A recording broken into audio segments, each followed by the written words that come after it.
माले गनीमत आपके कुरान में आयत है चैप्टर नंबर 8 जिसका नाम है माले गनीमत, यानी कि लूट का माल, उसको बांटना कैसे है? सूरह नंबर 48 सूरह फत है आयत नंबर 20, और उसी तरीके से सूरह अनफाल सूरह नंबर 8 आयत नंबर 69। ये दो आयतें हैं जिसको कोट किया जाता है। पहला है सूरह फत सूरह नंबर 48 आयत नंबर 20, उसमें लिखा हुआ है वअदकुमुल्लाहु मगानिम कसीरन ताखुदूनहा, कि अल्लाह ने तुमसे बहुत सारे अम्वाले गनीमत का वादा फरमाया है, बहुत सारे गनीमत का माल का अल्लाह ताला ने तुमसे वादा फरमाया है। ये हो गया आयत नंबर 12।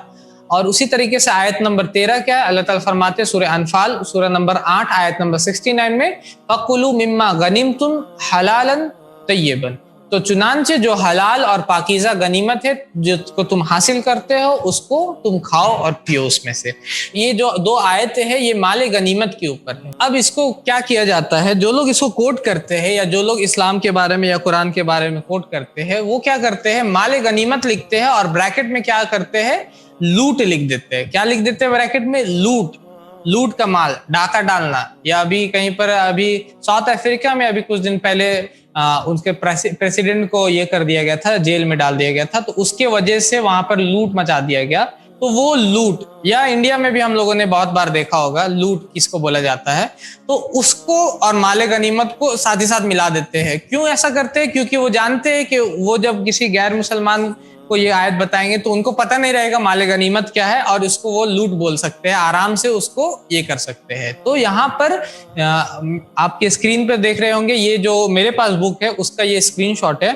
उसमें वो क्या करते हैं, अल्लाह ने तुमसे बहुत सी गनीमतें, फिर लिख देते हैं लूट का वादा किया है जो तुम्हारे हाथ आएंगी। ये हो गया एक। उसी तरीके से आयत नंबर उसके आगे जो आयत नंबर 13 है उसमें भी अल्लाह क्या लिख देते हैं, तो जो कुछ गनीमत, और ब्रैकेट में क्या कर दिया, गनीमत में लूट लिख देते हैं। तो ये लूट कर देने से क्या हो जा रहा है, ये लोगों के दिमाग में ये आ जाता है कि मुसलमानों को बोला जा रहा है लूटने के बारे में या दूसरों का माल हड़पने के बारे में यहाँ पे बात किया जा रहा है। लेकिन माले गनीमत उसको नहीं बोला जाता। माले गनीमत किसको बोला जाता है, गनीमत का माल किसको बोलते हैं कि जो जंग में, जैसे कि आप बताया गया कि जंग में दुश्मनों से आपको मिलता है। जाहिर है कि जब कोई जंग लड़ा जाता है तो उसमें जो भी वॉरियर होता है या जो भी सोल्जर होता है वो अपना जान अपना माल सब चीज लगा करके आता है वहां पर। हो सकता है उसका जान चल जाए वहां पर, हो सकता है कि फिर अपने घर में वापस नहीं जा सके, तो वो अपना सब कुछ दांव में लगा करके जंग लड़ने आता है।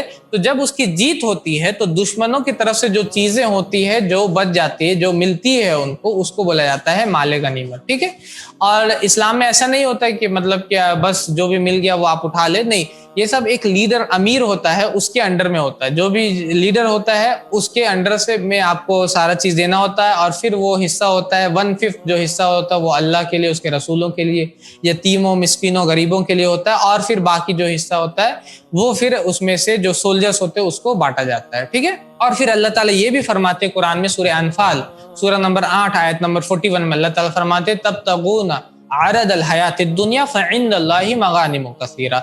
एक वाकया हुआ था जिसमें क्या हुआ था कि एक शख्स कोई शख्स थे, वो जंग के दौरान में क्या हुआ, एक शख्स को मार दिया गया था। वो पढ़ रहा था कलमा, लेकिन फिर भी उसको मार दिया जाता है क्योंकि जो मुसलमान सोल्जर्स थे वो सोचते हैं कि ये बस बचने के लिए कलमा पढ़ रहा था, तो वो उसको मार देते हैं।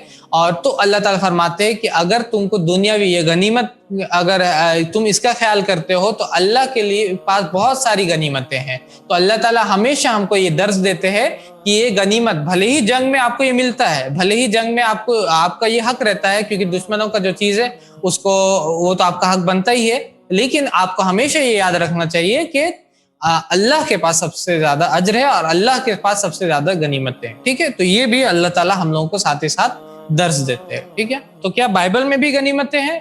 बाइबल में भी गनीमत के बारे में बोला गया? क्या बाइबल में भी जिस तरीके से वो लोग बोलते हैं लूट करना, तो क्या लूट करना बाइबल में बोला गया? तो बुक ऑफ नंबर्स अगर आप पढ़िएगा, ओल्ड टेस्टामेंट का book of numbers chapter number 31 verse number 9, तो उसमें लिखा हुआ the son of Israel captured the women of Midian and their little ones and their cattle and their flocks and all their goods they plundered। ये लिखा हुआ इजराइलियों ने मिदियानी औरतों को, उनके बच्चों को गिरफ्तार करके उनके तमाम गाय बैल जो भी थे, भेड़ बकरियां जो भी था, और माल को लूट लिया।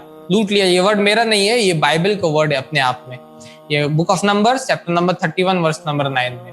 तो जो भी ये क्वेश्चन कर रहे हैं, जो लूट को अपनी तरफ से लिख रहे हैं, कुरान में तो लूट नहीं है, माले गनीमत है, लेकिन यहाँ पे लूट अपनी वहां पे लिखा हुआ है। अगर आप बाइबल को उठाइएगा हिंदी वाला, तो वहां पर उन सबको माल को लूट लिया। और मैं सिर्फ 1-2 वर्स आपको दे रहा हूँ, इस तरीके के सैकड़ों वर्स है।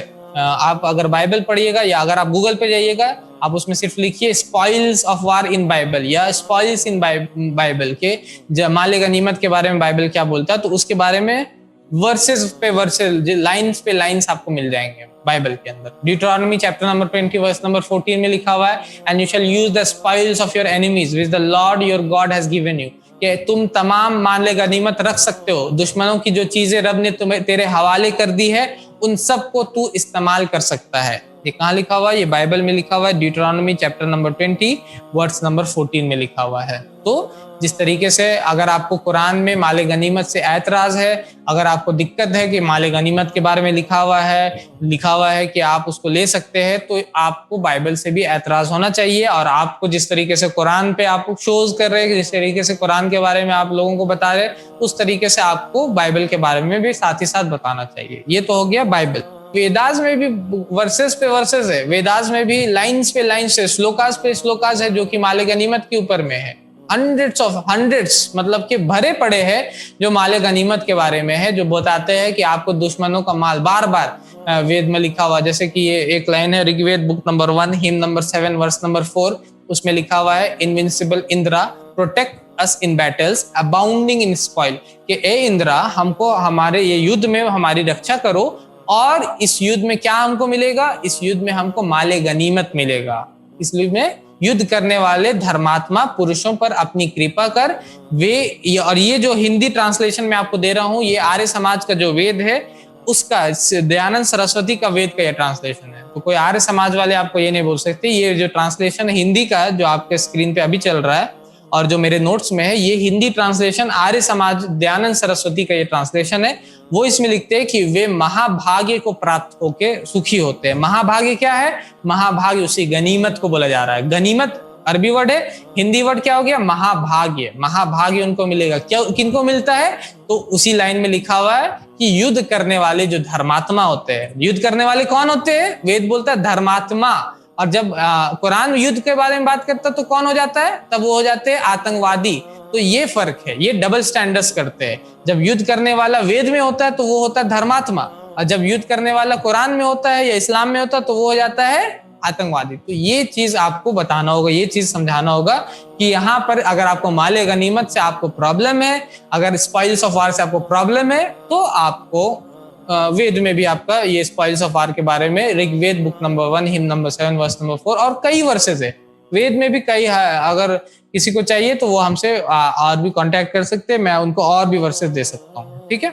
उसी तरीके से भगवत गीता में क्या है? तो भगवत गीता में भी आप पढ़िएगा तो कृष्ण बोलते हैं कि get up, fight, prepare to fight and win glory.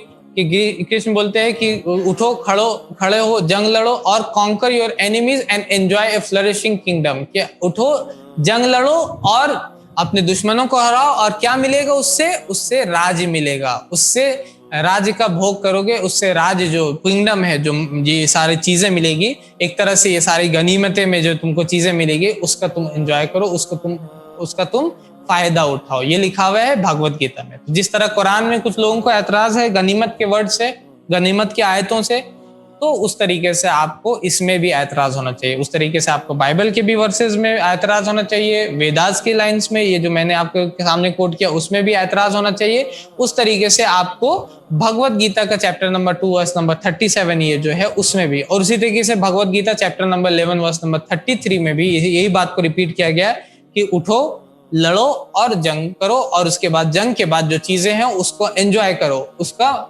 लुत्फ उठाओ बोला जाता है। उर्दू वाला भगवत गीता, जो ये मेरे पास उर्दू वाला भी भगवत गीता, वो बोलता है उसका वो जो चीजें हैं उसका मजा उठ लो बोलता है। क्या ये जायज है, क्या ये नाजायज है माले गनीमत लेना, कैसा रहेगा? तो ये माले गनीमत मैंने पहले भी बताया कि जो ये माले गनीमत होता है वो क्या होता है, वो दुश्मनों का वेपन्स होता है, बहुत बार उनकी सामान होते हैं, वो चीजें होती। तो अब आपसे कोई जंग लड़ रहा है, आपके कत्ल करने के लिए, आपको मारने के लिए कोई आ रहा है, तो फिर आप क्या कीजिएगा? उसका अगर कुछ सामान छूट जाता है तो क्या आप उसको गाड़ दीजिएगा जमीन के अंदर, या आप उसको चील को खाने दीजिए, या कुछ इस तरह से सड़ने दीजिएगा? जाहिर सी बात है कि जंग है, जंग के हालात है, जंग में आपकी जीत हो रही है, तो उसका जो चीज होता है, उसका जो सामान होता है, वो आप ले यूज कर सकते हैं। बहुत बार गेम्स होते हैं, वीडियो गेम्स खेला जाता है, उसमें जो वीडियो गेम्स खेले होंगे कभी तो उनको पता होगा कि वीडियो गेम्स में क्या होता है, उसमें जब भी आप वार के ऊपर, जंग के ऊपर गेम्स होता है, तो उसमें जब आप अपने ओपोनेंट को मारते हैं तो उसका सामान को आप क्या करते हैं, उसका सामान को आप फोड़ देते हैं। अगर आप छोड़ते हैं वहां पर तो आपको बेवकूफ समझा जाएगा, आपको समझा जाएगा कि आपको वो गेम खेलने नहीं आता। तो उसी तरीके से इस्लाम में भी जो गनीमत होता है, जो आप जब आप जंग लड़ते हैं, जब आप अपना जान, अपना माल, सब चीज लगा करके आप जंग में जाते हैं और फिर आपकी जीत होती है, तो फिर जो वहां पर चीजें होती है उसको आप उसको वो आपको मिलता है। लेकिन फिर उसका भी एक प्रोसेस होता है, जो मैंने बताया कि प्रोसेस क्या होता है। पहले आप अमीर को पास सारा सामान लाते हैं और फिर वो उसको डिस्ट्रीब्यूट करता है। जो जनरल होता है, जो हेड होता है, जो अमीर होता है, जो लीडर होता है, वो उसको डिस्ट्रीब्यूट करता है। ऐसा नहीं कि बस हाँ ये चीज मेरा हो गया, ये चीज मेरा हो गया, ये मेरे पास, इस तरीके से नहीं। पहले जमा होता है और फिर उसको डिस्ट्रीब्यूट किया जाता है सोल्जर्स के अंदर, और फिर 1/5 जो है वो अल्लाह और उसके रसूल की जिस तरीके से कुरान की आयत है वो भी उसको बताया जाता है। और फिर इसमें ये कहना कि ये लूट है, ये कहना, ये ब्रैकेट्स में लूट को ला करके इंक्लूड कर देना, ये सरासर गलत है। ये करना सरासर बेबुनियाद है, इस तरीके से करना सही नहीं रहता। और ये बल्कि एक तरह से धोखाधड़ी है कि आप उसमें लूट को लिख रहे हैं, आप अपने ऑडियंस को या अपने लोगों को बताने के लिए गनीमत के ब्रैकेट में लूट को लिख दे रहे हैं। तो ये इसका रिप्लाई हुआ। हमारे चैनल IRPC इंडिया को सब्सक्राइब करें और बेल बटन पे क्लिक करें ताकि हमारा सारा वीडियो आप तक जरूर पहुंचे।